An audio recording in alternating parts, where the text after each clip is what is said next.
સુરતમાં સિવિલ એન્જિનિયરોએ પોતાની પડતર માંગણીઓ સાથે મોટું આંદોલન છેડ્યું છે। સિવિલ એન્જિનિયર એસોસિએશનના નેજા હેઠળ મોટી સંખ્યામાં એન્જિનિયરો લેબર કમિશનરની કચેરીએ ઉમટી પડ્યા હતા।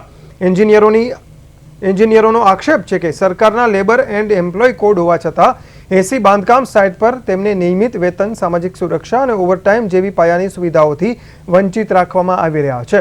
ખાસ કરીને 8 કલાકને બદલે 12 થી 13 કલાક કામ કરાવીને શોષણ કરવામાં આવતું હોવાની અને સમયસર પગાર ન ચૂકવાતો હોવાની ઉગ્ર રજૂઆત સાથે તેમણે કલેક્ટરને આવેદનપત્ર પાઠવ્યું હતું। મારી માંગ એવી છે કે કોઈ બી સાઇડ ઉપર એજ્યુકેટેડ પર્સનને રાખો। સપોઝ કે તમે સિવિલ એન્જિનિયર રાખી રહ્યા છો, એ ક્વોલિફાય છે કે નહીં એ ખાસ જોવો। અત્યારે મોટી જગ્યા ઉપર એવું છે કે એન્જિનિયર છે પણ કોઈ ક્વોલિફાય નથી હોતા।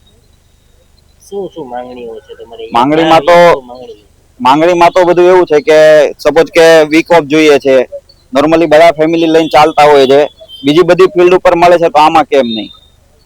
વાત એ જ છે કે ભાઈ તમે બીજા બધાને આપો છો, બીજા એજ્યુકેટેડ પર્સન છે, અમે એજ્યુકેટેડ પર્સન છે, અમે જોબ કરી રહ્યા છીએ, બીજી ફિલ્ડમાં જોબ કરી રહ્યા છીએ, તો બધાને સેમ મળવું જોઈએ। તો અમને એ મળે છે એ લોકોને, એ અમને કેમ નહીં? એમ અમે લેબર કમિશનર ઓફિસે આવ્યા છીએ આવેદનપત્ર આપવા। જે લેબર એન્ડ એમ્પ્લોય કોડ પ્રમાણે બધા કર્મચારીઓને જે સુવિધા મળવી જોઈએ, જે સેફટી મળવી જોઈએ, એ પર્પસ માટે આવ્યા છીએ।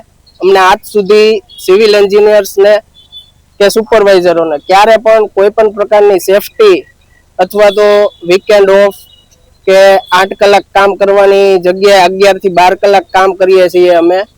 એક વીકમાં 48 કલાક કામ કરવાની જોગવાઈ છે, તેની જગ્યાએ 70-72 કલાક કામ કરાવવા અમારી પાસે કામ કરાવે છે। અને જે લીગલી લેબર એન્ડ એમ્પ્લોય કોડમાં જે વસ્તુ છે એ જ વસ્તુ માટે અમે અહીંયા આવ્યા છીએ। અમારી બીજી કોઈ વધારાની ડિમાન્ડ નથી। જે ડિમાન્ડ ગવર્મેન્ટે આપી છે અમને એ જ ડિમાન્ડ છે।